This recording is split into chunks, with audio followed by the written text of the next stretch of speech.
Good morning. ಹೇಗಿದ್ದೀರಾ ಎಲ್ಲರೂ? ಇವತ್ತು ನಾನು ನಿಮ್ಗೆ ದ್ರಾಕ್ಷಿ ತೋಟಕ್ಕೆ ಕರ್ಕೊಂಬಂದೀನಿ. ನಮ್ಮ ಉತ್ತರ ಕರ್ನಾಟಕದ ಬಿಜಾಪುರ ದ್ರಾಕ್ಷಿ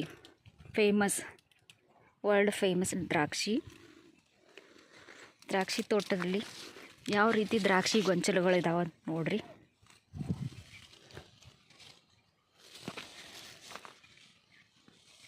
ಬಿಜಾಪುರದ ದ್ರಾಕ್ಷಿ ಅಂದ್ರೆ ವಿಶ್ವ ಅಲ್ಲ, ಬೇರೆ ದೇಶಗಳಿಗೂ ಎಕ್ಸ್ಪೋರ್ಟ್ ಆಗ್ತದೆ.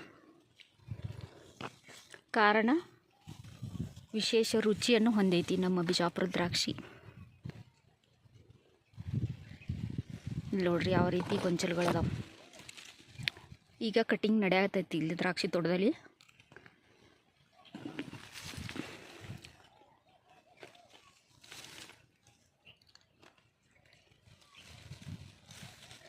ದ್ರಾಕ್ಷಿ ಗೊಂಚಲನ್ನು ನೋಡ್ರಿ,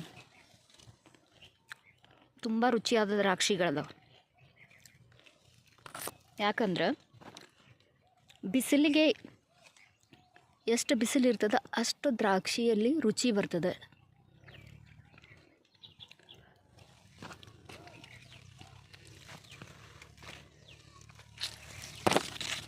ನೋಡ್ರಿ ದ್ರಾಕ್ಷಿ ತೋಟ.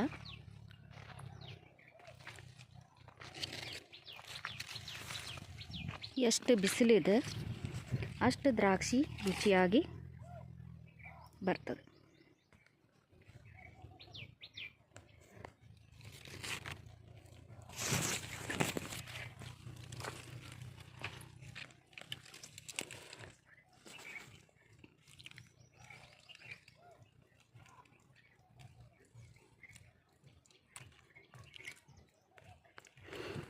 ಇಲ್ಲಿ ನೋಡಿ ದ್ರಾಕ್ಷಿಗೆ ಡ್ರಿಪ್ ಇರಿಗೇಷನ್ ಮಾಡ್ಯಾರ.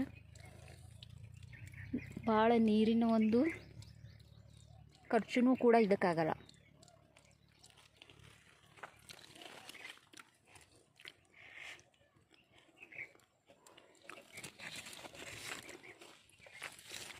ಸುಮಾರು ಇದು ಒಂದು 2 ಎಕರೆ ದ್ರಾಕ್ಷಿ ತೋಟ ಐತಿ. ತುಂಬ ಚೆನ್ನಾಗಿ ದ್ರಾಕ್ಷಿ ಬಂದವ.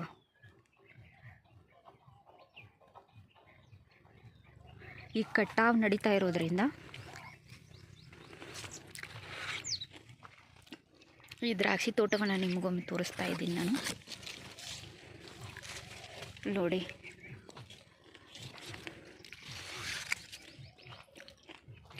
ಹೇಗಿದೆ ದ್ರಾಕ್ಷಿ ತೋಟ.